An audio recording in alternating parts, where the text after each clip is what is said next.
नमस्कार मैत्रिणींनो, आता आपण ह्या मिरच्या आहेत ना, ह्या टपामध्ये अशा टाकून घेऊया. ह्या मसाल्याच्या मिरच्या आहेत आणि ह्या अशा प्रकारे भाजून घेतलेल्या आहेत. असं तेल टाकूनच भाजून घ्यायच्या मिरच्या छान मस्त.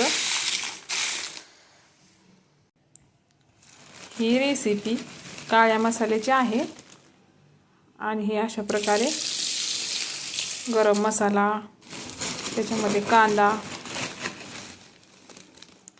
आणि धने असे भाजून टाकलेले आहेत आणि त्याच्यामध्ये खडे मसाले सुद्धा आहेत.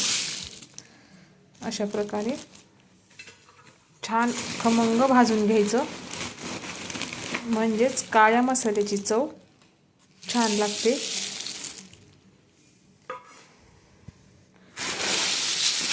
हे पहा, अशा प्रकारे आता आपल्याला मिक्स करून घ्यायचं आहे.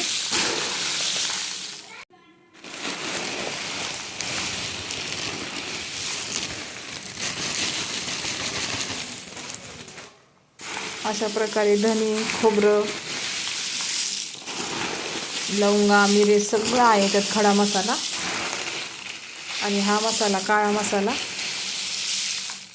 छान होतो. अशा प्रकारे भाजून घेतलेला आहे.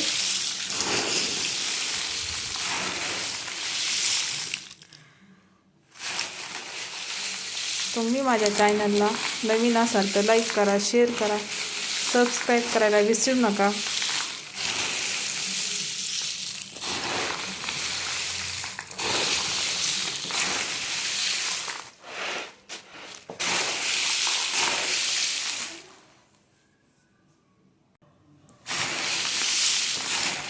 अशा प्रकारे मिक्स करून घ्यायचा आहे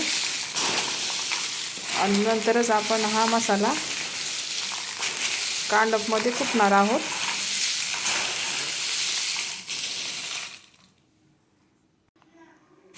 आणि अशा प्रकारे खोबरं सुद्धा असतं आणि हे खोबरं आपण नंतर मिक्स करणार आहोत. सगळा मसाला कुटून घेतल्याच्या नंतर अशा प्रकारे हा मसाला असतो, काळा मसाला. आणि सामग्री जास्त टाकल्यामुळे मसाल्याला चव पण छान येते. त्याच्यामुळे धने, खडा मसाला हा थोडा जास्त वापरायचा आणि मिरची अशी लाल वापरायची, त्याच्यामुळे मसाला छान होतो. धन्यवाद.